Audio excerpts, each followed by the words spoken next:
오늘 본문은 예수님을 당황하게 하는 심각한 사건이 벌어지고 있습니다. 왜냐하면 예수님을 음모에 빠뜨리려고 하는 자들 때문입니다.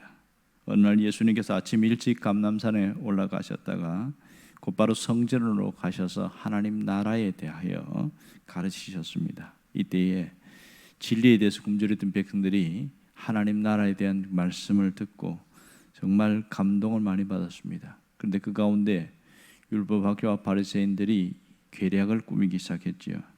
살기가 넘치는 아주 흠상궂은 얼굴을 하면서 한 여인을 질질 끌고 오는 겁니다. 그 여인은 가늠하다가 현장에 잡힌 여인이었습니다. 이 여인은 본래 보면 대제사장에게 끌려가서 재판을 받고 공개처형으로 돌로 공개처형받아서 죽어야 되는 그런 상황이었습니다. 그런데 이 사람들이 예수님께 데리고 왔다는 것이 심각한 문제가 되겠죠. 그것은 범죄한 현장에서 공개 처형을 해야 되는 이 여인이 예수님께 와서 당신이 어떻게 하는지 한번 보자 이렇게 하는 그런 심사가 있습니다. 이것은 예수님을 공경해 빠뜨리는 아주 중요한 부분이라고 할 수 있습니다. 왜냐하면 이 여인에게 공개 처형을 반대하면 그동안 율법을 중시하고 율법을 살아온 그 사람들에게 그들에 대하여 예수님이 율법을 거부한다고 해서 당당하게 제거할 수 있는 그런 빌미를 제공하는 것이 되고요. 반대로 예수님이 이 여인은 찬성해서 처형해야 된다. 그러면 그동안 사랑에 대해서 수도 없이 말씀하신 그 예수님 말씀이 오히려 역설적으로 들리기에 오히려 그것도 다한 그 공격의 빌미가 될 수가 있습니다. 이러지도 저러지도 못하고 그런 상황에 빠진 거죠.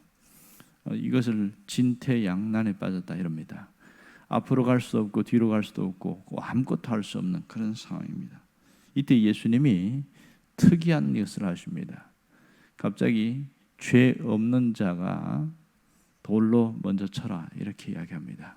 여기서 모든 재판권을 예수님께로 받아 넘겼었는데 바리새인과 서기관들이 말이에요. 이 율법학자들이.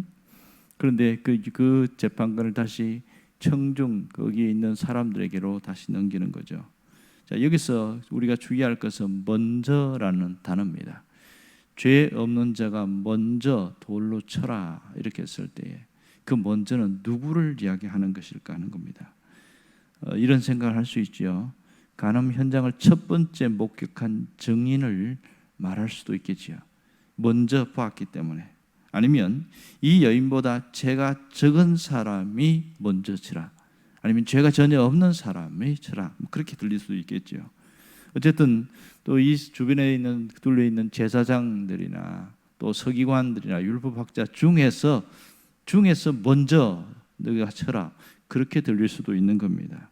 그것이 아니면 아무나 먼저 치면 일시에 동시에 돌을 던져서 쳐라는 그런 말로 들릴 수도 있는 것이죠. 어쨌든 예수님이 이렇게 말씀하신 것은 어떤 면으로 보면 여인을 죽이고자 작정한 것처럼 그 사람과 똑같은 모습으로 비칠 수도 있다는 거죠.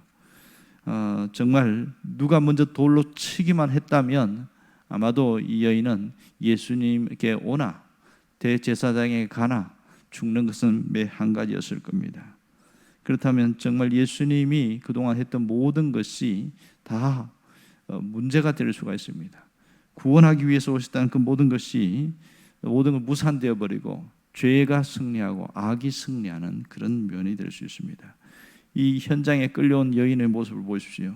수많은 사람 속에 둘러싸여 있습니다. 그는 두려움에 부들부들 떨고 있습니다. 그리고 손에 주먹이 돌을 들고 만지작거리는 사람들의 소리가 또 그렇게 느껴지기 시작합니다. 굉장히 위협적이고 입술은 하얗게 질렸을 것이고 그 얼굴은 땅에 떨구며 시선을 그렇게 향했을 겁니다. 잠시 후면 죽음의 공개 처형에 당하는 그런 끔찍한 사건이 지금 계속 그 여인을 좋아오고 있을 겁니다. 이제 여기서 죽는구나. 나는 끝이구나. 그래서 수많은 후회도 밀려왔을 겁니다. 그런 상황 속 예수님이 무슨 일을 하시고 있습니까? 갑자기 몸을 구부려서 땅에다가 손가락으로 글씨를 쓰기 시작하십니다. 뭔가 쓱 쓰더니 다시 일어나셔서 주변 사람들 돌아보고 죄 없는 자가 먼저 돌을 치라, 이렇게 이야기합니다. 그랬을 때에 사람들이 그 글씨를 보는 거예요. 놀라운 것은 이 글씨를 읽자마자 사람들이 다 들고 있던 돌들을 하나씩 하나씩 놓고 노인부터 젊은 사람까지 하나 떠나가고 있다는 겁니다. 우리는 이 무슨 글씨를 썼을까 상당히 궁금합니다. 학자들도 도대체 예수님 무슨 글씨를 썼길래 이 엄청난 성난 군중들이 갑자기 힘이 풀어진 것처럼 돌을 놓고 갈까, 그게 관심을 많이 갖습니다. 결국은 어떤 분은 이렇게 이야기합니다. 상징 언어를 사용했을 것이다. 각자 양심에 찔릴 수 있는 상징 언어로 썼을 것이다, 이렇게 얘기하는 분도 있고요. 또 어떤 분은 성경에 나오는 레위기와 신명기에 나오는 성경 구절을 기록했을 것이다, 그렇게 얘기하는 분도 있습니다.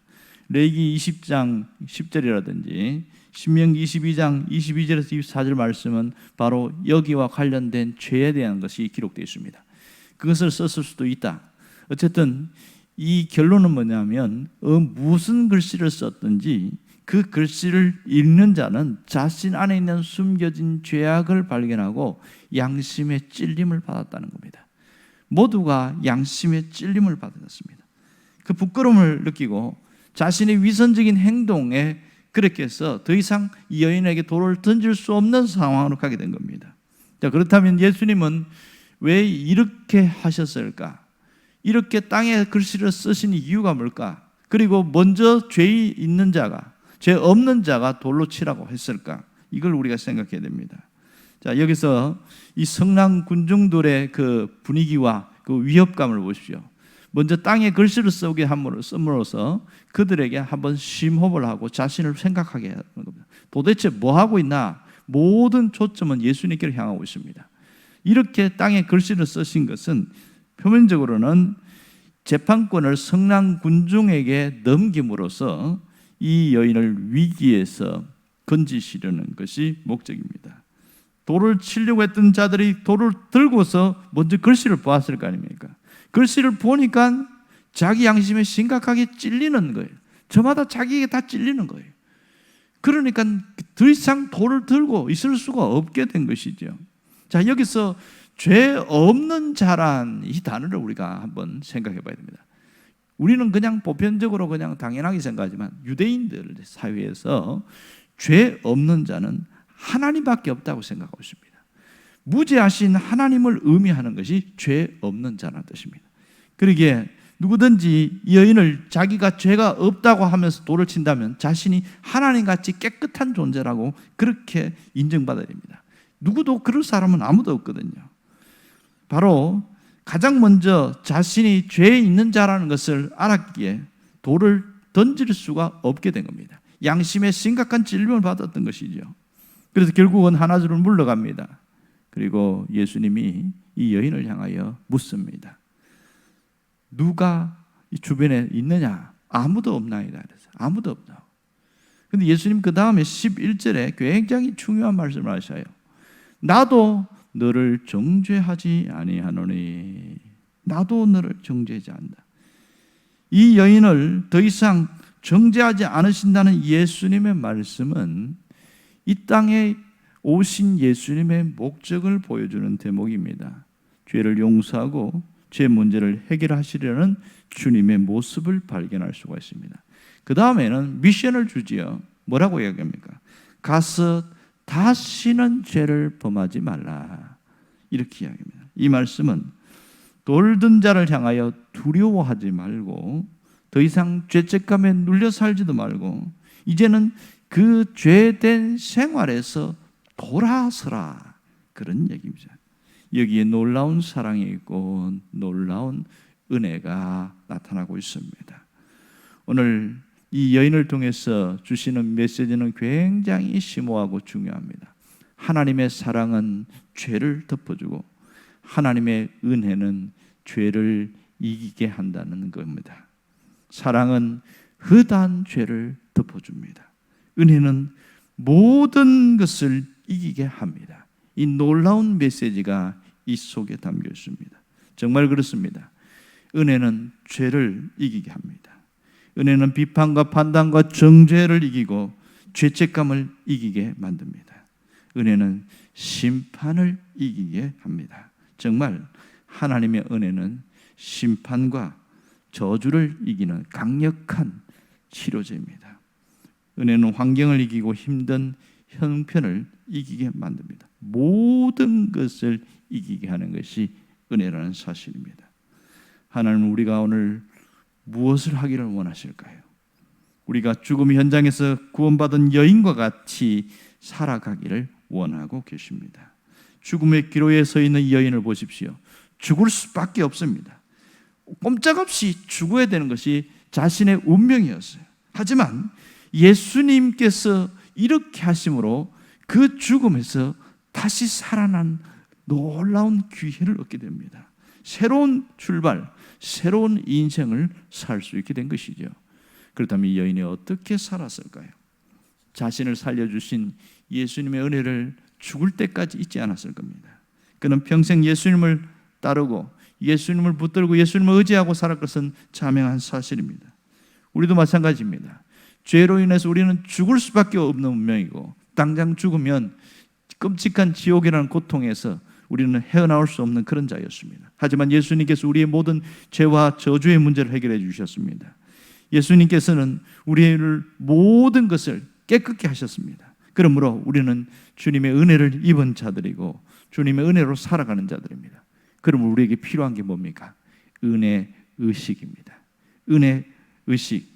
주님의 은혜가 아니면 살아갈 수 없다는 그 은혜 의식으로 살아가는 것이 놀라운 겁니다.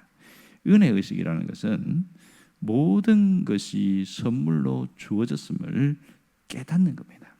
이 은혜 의식이 왜 중요한지 아세요? 은혜를 받았을 때에 마음의 감격과 감사함이 그 속에 계속 흐르기 때문에 그렇습니다. 생명을 은혜로 받은 사람은 오늘 살아있음을 감사하게 됩니다. 건강을 은혜로 받아들일 때에는 오늘 누군가에게 부축을 받지 않고 스스로 다닐 수 있는 것에 대하여 감사하게 됩니다. 이런 은혜의식은 우리 삶을 촉촉하게 적시는 힘이 되어집니다. 삶을 더 풍요롭게 만드는 것은 바로 은혜의식으로 살아가는 겁니다. 반대로 이 은혜의식의 반대가 있습니다. 그게 뭔지 아세요? 당연의식입니다. 당연하게 여기는 겁니다. 모든 것을 당연하게 여기는 거예요. 내가 가진 것도 당연하게 여기고 내가 누리는 것도 당연하게 여기고 내가 살아가는 모든 것을 당연하게 여기는 겁니다. 이런 사람들은 매사에 자기중심적이고 이기적이고 독선적인 자가 됩니다. 베풀기보다는 받는 것을 당연히 여기게 됩니다. 당연하게 여기는 거예요. 그러니 고마움이라는 것이 없고 그 속에는 행복함보다는 늘 결핍과 부족함을 보고 늘 불만족이 가득 차 있습니다. 인생의 불협화음과 예민과 짜증이 있는 것은 바로 당연 여기는 것 때문에 그렇습니다. 살아가면서 갈등이 일어나는 이유가 뭡니까? 당연하게 여기기 때문에 그렇습니다. 한 사람은 정말 힘든데 이거 당연한 거예요. 어떤 드라마에 보니까 그런 얘기가 나오더만요. 이혼은 법정에 섰는데 뭐 때문에 섰냐는 거예요. 너무 당연하게 여기서 이제는 숨 막혀서 못 살겠다. 65세가 되어서 내 인생을 살겠다 하고 부인이 이혼 신청을 한 거예요. 황혼 이혼을 한 거죠. 신청을 한 거죠. 가장 열받고 스트레스 받은 게 뭐냐면 6살짜리도 하는 물 하나 떠먹는 것도 이것도 아내가 떠줘야 먹는 그런 당연하게 여기는 것 때문에 너무너무 힘들다는 겁니다. 그래서 그런 모든 것 하나하나가 당연히 여기는 것 때문에 자기가 숨이 막힌다는 거예요. 이제는 내가 이렇게 못 살겠다. 나도 내 인생을 살아야 되겠다. 나중에 이 남자가 군인이었는데 나중에 정신 차린 거예요. 이게 아니라는 걸 알고요. 그러고 나서 조정기간이 2년 기간을 줬습니다. 그러고 나서 부인이 다시 그때의 이혼을 요구할 때는 받아들이는 거로 그렇게 조정이 들어갔습니다. 그때부터 이분이 달라지기 시작하는데 오히려 자기가 당연하게 여긴 것이 얼마나 고마운 것인지 알고 희한한 일을 하는 겁니다. 그 조정기간에서 아내가 물컵을 들고 물이 없거든요. 얼른 그 물컵을 들고 나가더니 정수기에서 물을 빼갖고 갖다 주는 겁니다. 부인이 깜짝 놀라는 거예요. 자기 평생에 결혼 생활하면서 한 번도 이런 적이 없었다는 거예요. 아마도 이 가능성, 이 가정은 아마도 다시 회복할 가능성이 굉장히 많은 거죠. 이 남자가 정신 차린 거죠. 여러분 신앙생활도 마찬가지예요. 왜 말씀을 듣고 찬송을 부르고 기도하고 하는데 왜 자꾸 내 마음 메마를까요? 당연하시기 때문에, 당연하게 여기기 때문에 그렇습니다. 은혜의식으로 살아가는 사람은요, 모든 게 새롭습니다. 모든 게 달라져요. 우리가 어떻게 살아야 하는 것인가? 내 안에 은혜의식이 가득한 사람은요, 삶 자체가 다릅니다. 하나님의 은혜는 나를 살리는 능력입니다. 하나님의 은혜는 내 영혼을 새롭게 하는 능력입니다. 하나님의 은혜는 우리의 인생을 새롭게 하는 강력한 능력입니다. 우리는 은혜로 회복된 인생을 살아야 합니다. 하나님이 원하시는 게 그거거든요. 하나님은 우리가 은혜로 온전히 회복된 인생을 살기를 원하고 계십니다. 그러면 우리가 어떻게 하면 돼요? 은혜가 내 안에서 흘러가게 해야 되는 것이죠. 매일 주님의 은혜를 간구하고 주님의 은혜를 부어달라고 하고 그 받은 은혜를 유지하려고 애를 쓰고, 이 사람은 은혜로 살아가는 사람입니다. 은혜가 흘러가기에 늘 부드럽습니다. 여러분, 은혜는 우리 삶의 윤활유입니다. 우리 삶의 윤활유예요. 어디 가든지 부딪히지 않아요. 받아들일 수 있고 이해할 수 있고 용납할 수 있고, 작은 그릇도 큰 그릇을 만들어가는 게 뭐냐? 은혜로 살아가는 사람이에요. 사람이 달라집니다. 사람이 달라져요. 모든 것은 은혜가 메마를 때 나타나는 현상들입니다. 모든 것이 힘든 것은 다 은혜가 메말랐기 때문에 그렇습니다. 우리 안에 은혜가 계속 흘러갈 수 있도록 늘 주님 앞에 간구할 수 있기를 바랍니다. 오늘 우리가 기도할 것은 주여 내게 은혜를 부어주시고 내가 그 은혜를 붙들고 살겠다는 신앙 결단, 이 두 가지 꼭 필요합니다. 여러분에게 하나님의 은혜가 여러분 삶 속에 계속 흘러가기를 주의 이름으로 축원합니다. 기도하겠습니다.